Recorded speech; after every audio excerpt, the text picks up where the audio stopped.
is on the way. Ta-da! President Schuler, AFL-CIO President Schuler, and CWA member Kristen Sevick are with us. We all know that joining a union should be a right, not a fight.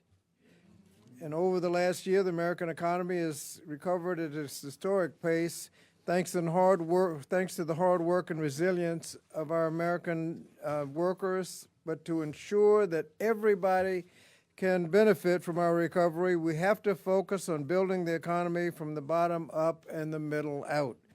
Unions are essential to building a strong middle class and improving the lives of workers and families. Regrettably, for far too long, workers have suffered from anti-union attacks and toothless labor laws that have undermined their right to demand a fair share of our economic growth. In just the last year, workers were subjected to a record number of violations that I said you were on the way. We're one vote short for a judge on the floor. Oh. You need me? I didn't vote. We're still one vote short. We have two absentees. Just last year, workers were subjected to a record number of violations that were filed against corporations like Starbucks, Apple, Trader Joe's, Amazon for illegal union busting. These companies threatened workers, forced them to attend captive audience meetings, closed stores, terminated pro-union employees. Yet these companies incurred zero civil monetary penalties. In fact, you can pay more for a parking ticket than you can for an unfair labor practice. Moreover, the pandemic reinforced the urgent need for stronger workers' rights. Workers across the country were forced to work in unsafe conditions for insufficient pay because they lacked the ability to stand together and negotiate with their employer. And despite the rise of anti-union attacks, a record number of Americans support labor unions, and now Congress must act to ensure that workers can join a union and negotiate for higher pay, better benefits, and a safer workplace. And that's why today I'm pleased to stand along my colleagues on both sides of the aisle in both chambers to reintroduce the Richard L. Trumka Protecting the Right to Organize Act, or the PRO Act. This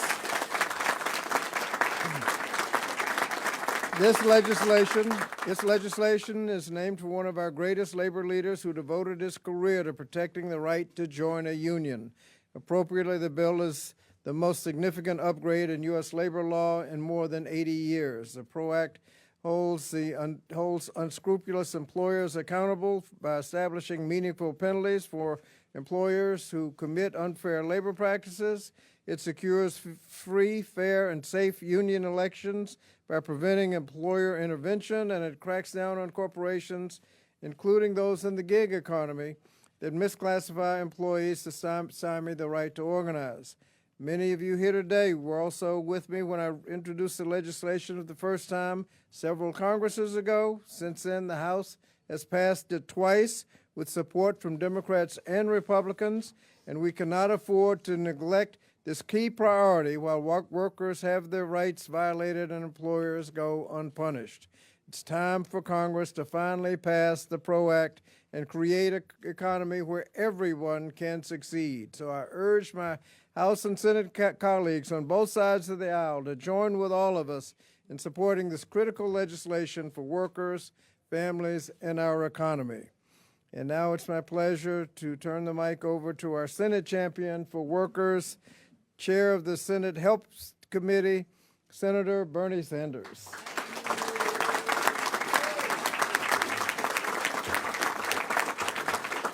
Well, Bobby, thank you very much for all the work you have been doing in the House.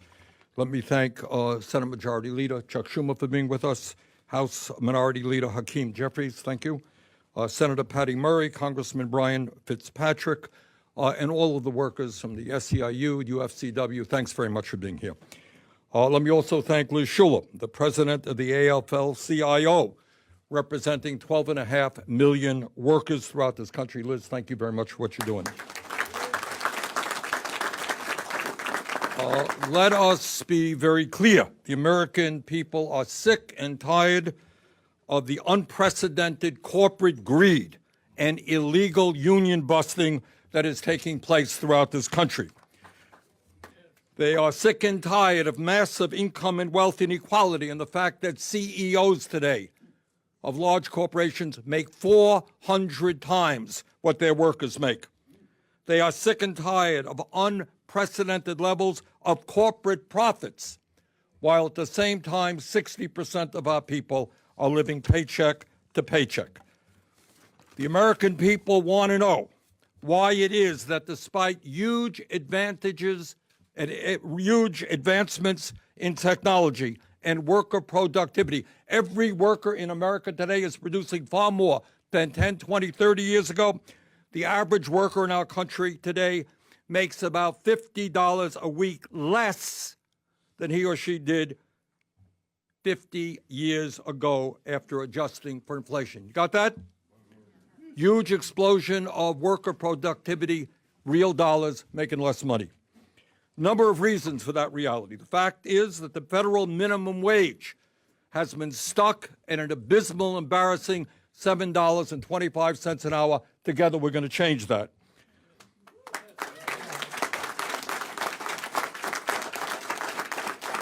The fact that corporate America has shipped millions of good-paying jobs to countries all over the world where they're exploiting poor people. We need a trade policy that works for all, not just the few. But the most important factor as to why workers are not advancing economically is that trade union membership has gone down by about 50% since 1983. And that is unacceptable, and that has got to change. At a time when unions today are more popular than they have been for decades, we have got to make it easier for workers to exercise their constitutional rights to form a union. Not complicated. And most importantly, we have got to make it clear that corporate CEOs, even if they are billionaires, who are at the heads of large multinational corporations, you know what? They have got to obey federal law and end their union busting. And that is why we have got to make the PRO Act the law of the land. Under this legislation, we will empower the NLRB to substantially penalize corporations and hold their executives liable for violating labor laws. Under this bill, it will no longer be cheaper for corporations to break the law than to obey the law. We will ban captive audience meetings that are designed to intimidate, coerce, and threaten workers who support the formation of a union. We will prevent corporations from denying a first contract to workers who have successfully voted to form a union through binding arbitration. In America today, at a time when we are seeing, and here's good news, more and more workers wanting to join unions, it is unacceptable that over half of workers who vote to form a union don't have a union contract a year after their union victory. That will change under the PRO Act.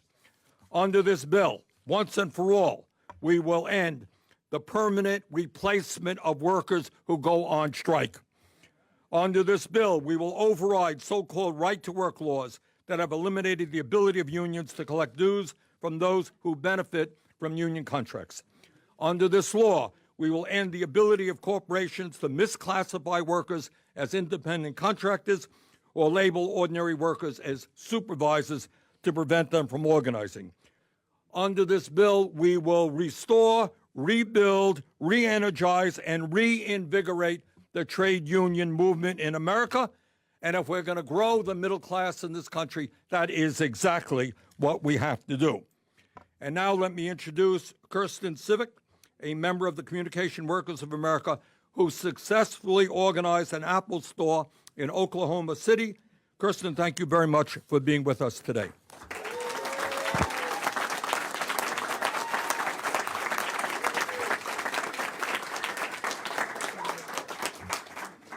Good afternoon. My name is Kirsten Civic. I'm a technical specialist at the Apple Store in Penn Square, Oklahoma City, where I've worked for almost 5 years. I love my job and what I do. Sometimes it's as easy as turning off the Do Not Disturb feature, but other times it's more complex and technical. I feel proud to repair a device that connects people and makes their lives better by getting back to what they love doing. I never saw myself becoming part of an organizing effort at Apple. I thought unions were for blue-collar workers, not workers in the tech industry. But my years at Apple have shown me that all workers, no matter what sector, face injustice in the workplace and deserve a union to make their working conditions better.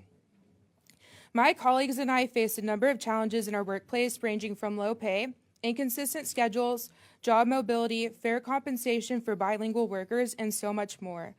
We try to address our concerns with management, but we were always dismissed. We were told that they would look into their issue, but more often than not, there was never any follow-up.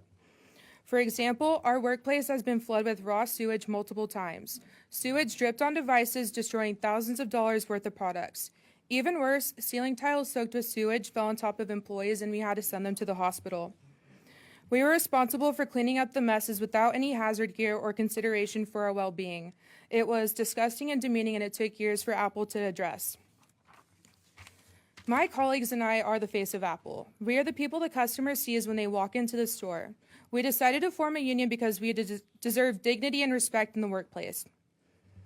Once we went public with our organizing campaign, it was one of the worst, most stressful times of my Apple career. They countered our efforts by launching an aggressive anti-union campaign.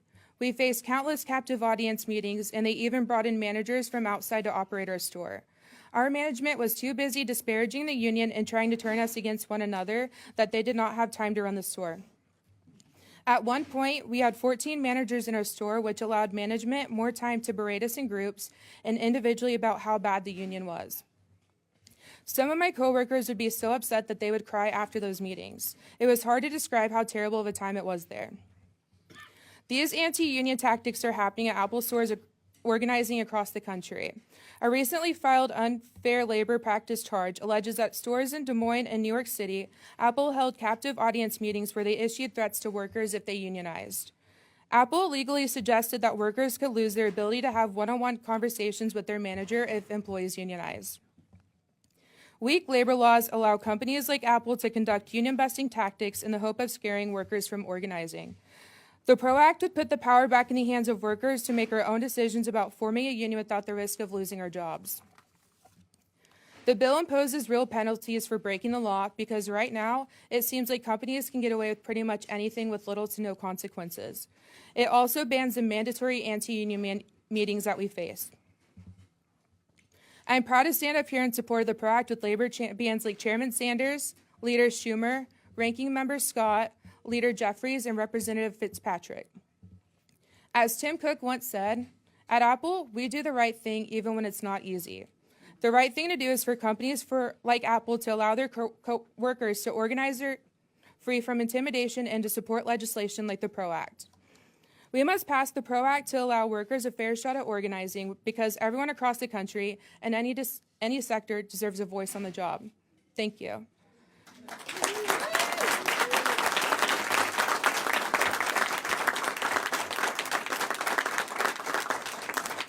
It is now my pleasure to introduce Leader Schumer.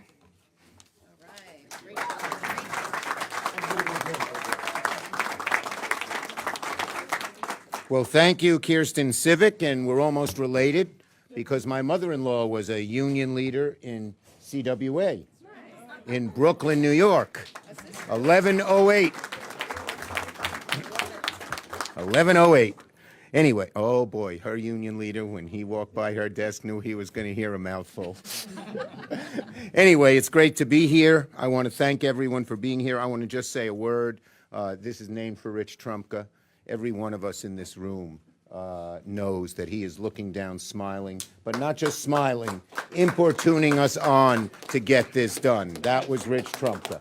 Thank you. I want to thank my great colleagues, Bernie Sanders, who just had to go vote. Patty Murray was the leader of our Help Committee and now is moved up even. She's leader of our Appropriations Committee and a great union leader. And my great partner in the House fellow Brooklynite, just already a wonderful, wonderful leader, Hakeem Jeffries.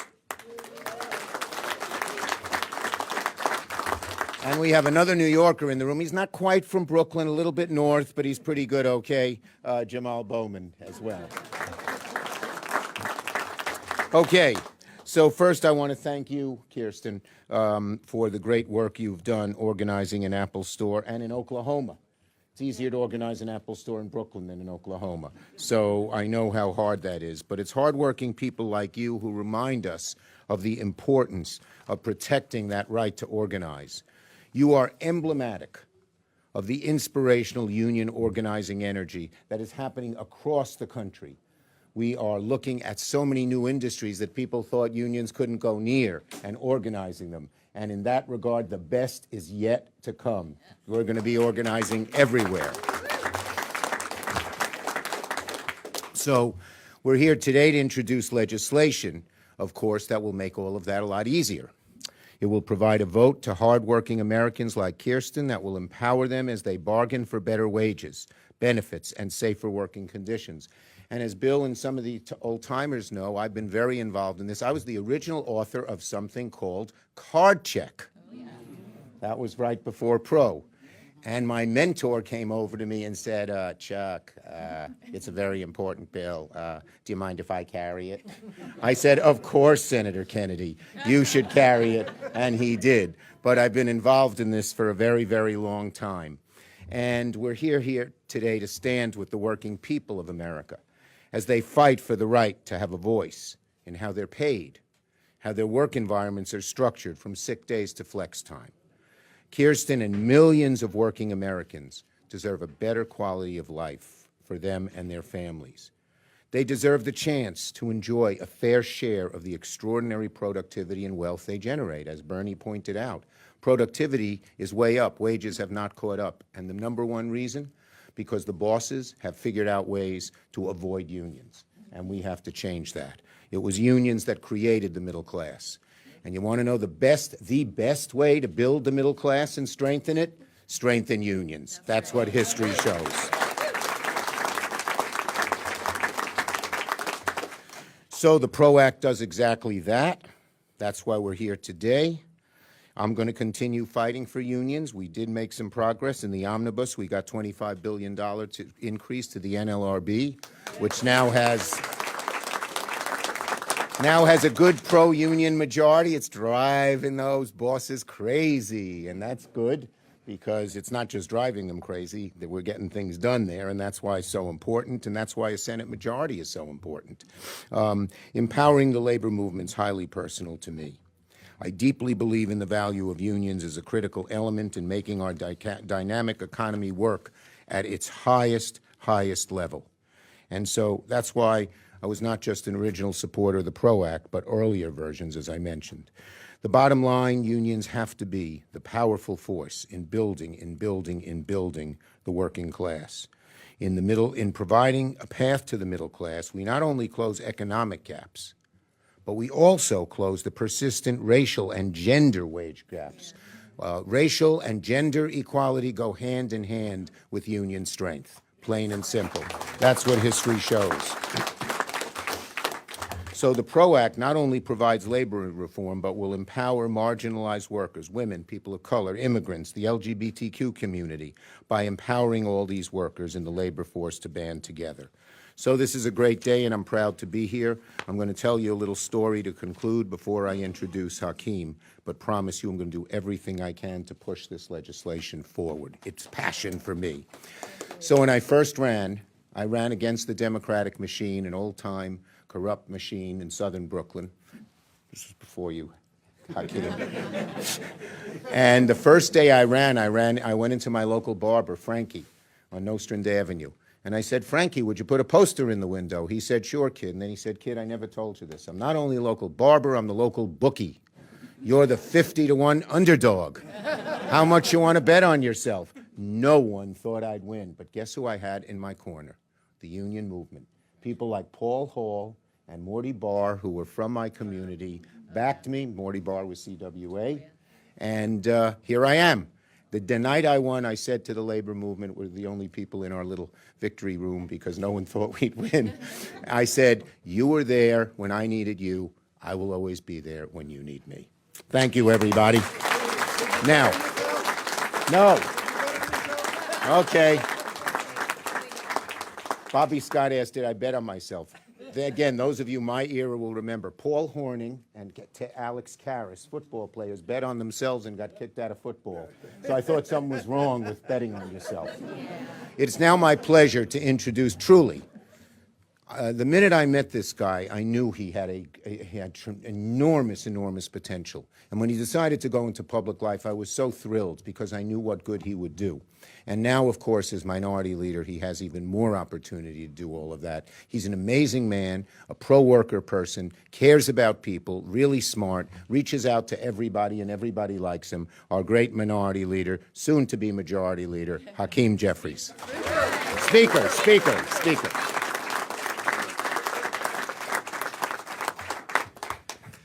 Good afternoon, brothers and sisters.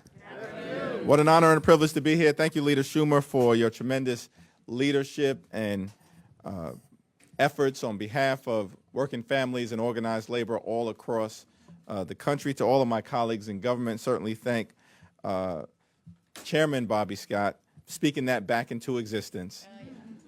Chairman Bobby Scott for his tremendous leadership on behalf of organized labor, working families, hardworking Americans, year after year, decade after decade, and certainly in connection with the PRO Act. I want to thank Senator Sanders and Senator Murray, certainly Liz Schuler, an incredible leader of the AFL-CIO, as well as acknowledge some of my colleagues in government in the House who were here and or remain here. Don Norcross from the great state of New Jersey.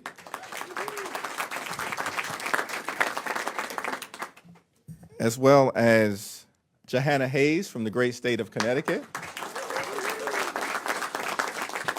I'm trying to go in seniority order, y'all. I want to get myself in trouble this early into the job.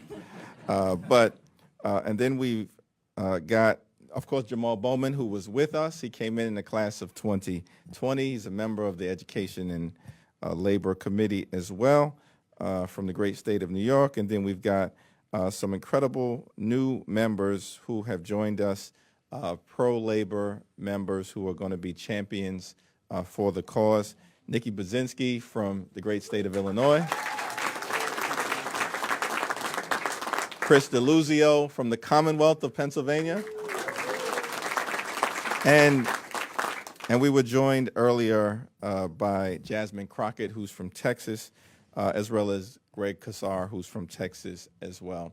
I had the opportunity to grow up in a working class union household in central Brooklyn. And every single opportunity that I've had throughout life, every single opportunity that my parents were able to confer upon myself and my brother growing up in that working class neighborhood, being able to go off to school, being able to watch my parents work hard, but also be able to, as a result of working hard, provide a living for themselves and for their family, is owed to organized labor. And that is the reality of the great American dream and the path. It was organized labor that built the great American middle class. It was organized labor that breathed life into the great American middle class dream, which is that if you work hard in America, you should be able to provide a comfortable living for yourself and for your family. Educate your children, purchase a home, and one day retire with grace and with dignity. That American dream is alive because of organized labor.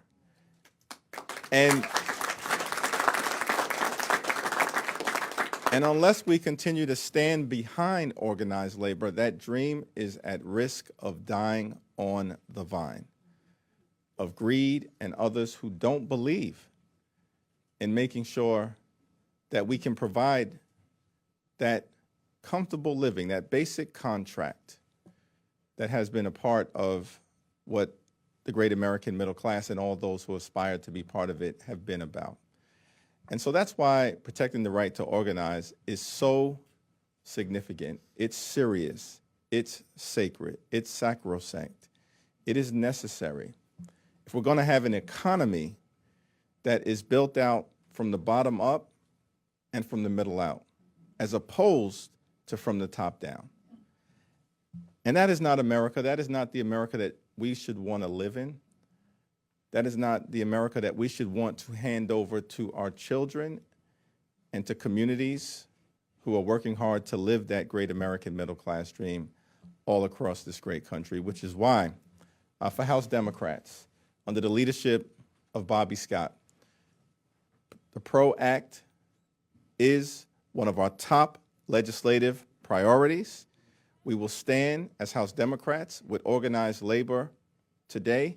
We will stand with organized labor tomorrow.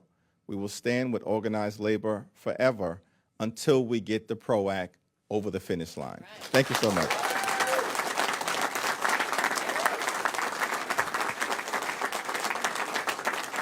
And now it is my great honor to yield to another highly distinguished champion of organized labor, Senator Patty Murray. All right.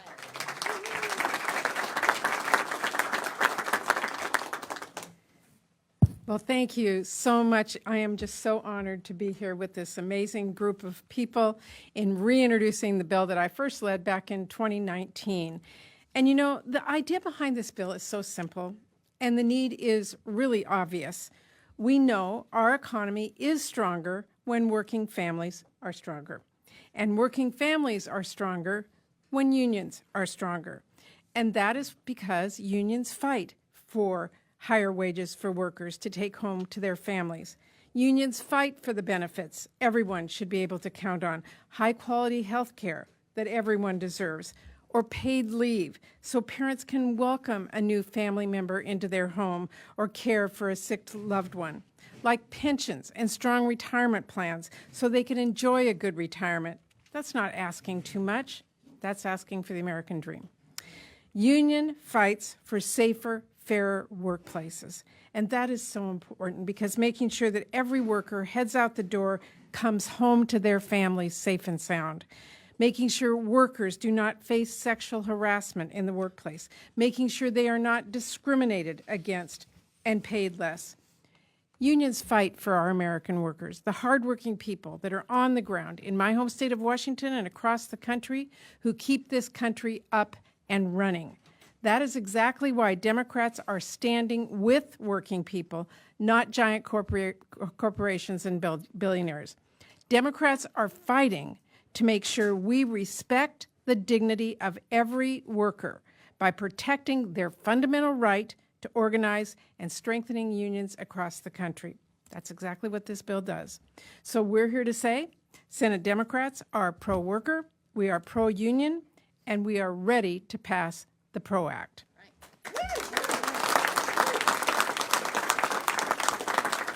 And it is so fitting to me that the bill that we introduced this year is named in honor of Richard Trumka. He was a champion for American workers. He deserves to get this bill across the line with us. So thank you very much to all of you. Thank you for being here. Liz, turning it over to you.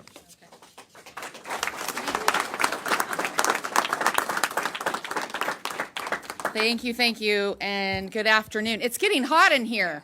I think it's all the fire of these workers that we see up here. Thank you so much, and I know Senator Sanders will be on his way back. I just want to thank him, Leader Jeffries, of course, Leader Schumer, Representative Scott, Representative Fitzpatrick, Senator Murray. This legislation just shows the true champions of working people. They're right here with us. And the most important voice in the room, of course, Kirsten, who I know the CWA is so proud of you, but we are all so proud of you in this labor movement for standing up,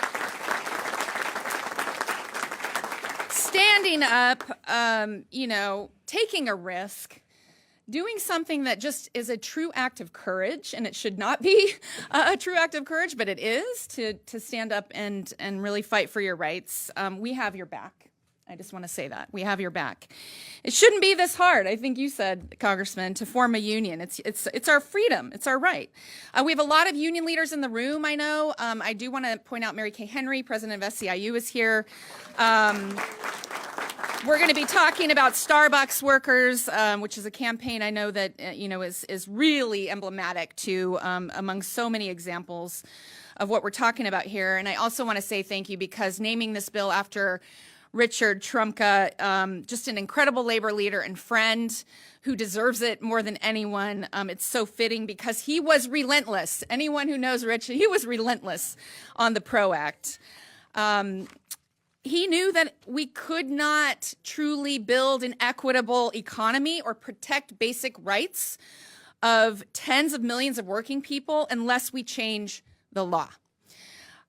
So let me share with you what I heard a few months ago from an Amazon worker named Ezra Hudson in Bessemer, Alabama. We all know the fight going on in Bessemer, Alabama, an incredible organizing effort going on at Amazon there.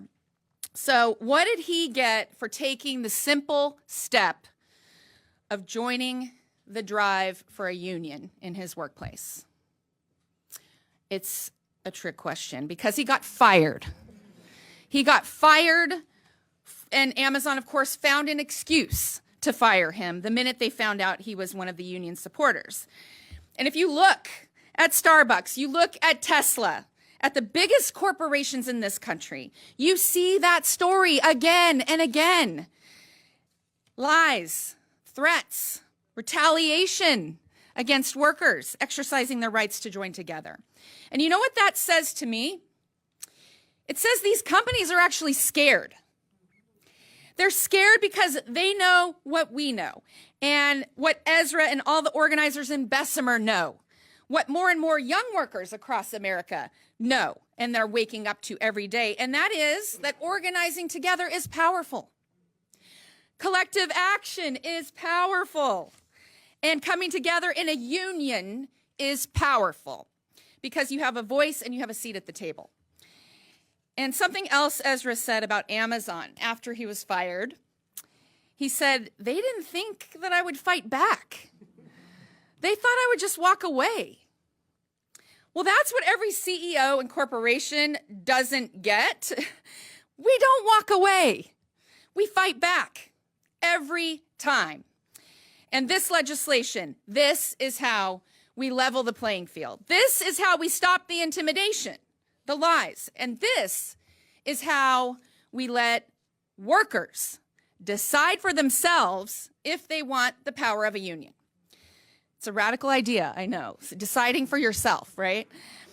Corporations like Amazon, like Starbucks, like Tesla, they're going to do everything they can to stop the PRO Act because they know that unions have their highest approval rating in 50 years, it was said, right? And if we fix our broken labor laws, working people are going to keep coming together in greater and greater numbers because they cannot, these corporations cannot stand a world where working people get their fair share of the profits, get decent health care, and good benefits. And as was said earlier, this is a basic freedom. This is a civil rights bill. This is an equalizer. And these companies know that when we make our case for real change, we win. Thank you so much.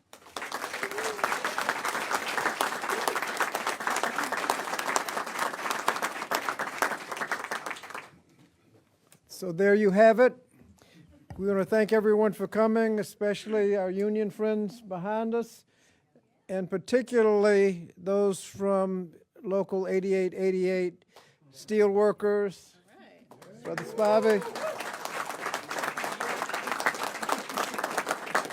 So thank you very much. Talk to your legislators. We need to get this thing passed. We've got over 200 original co-sponsors already. Thank you.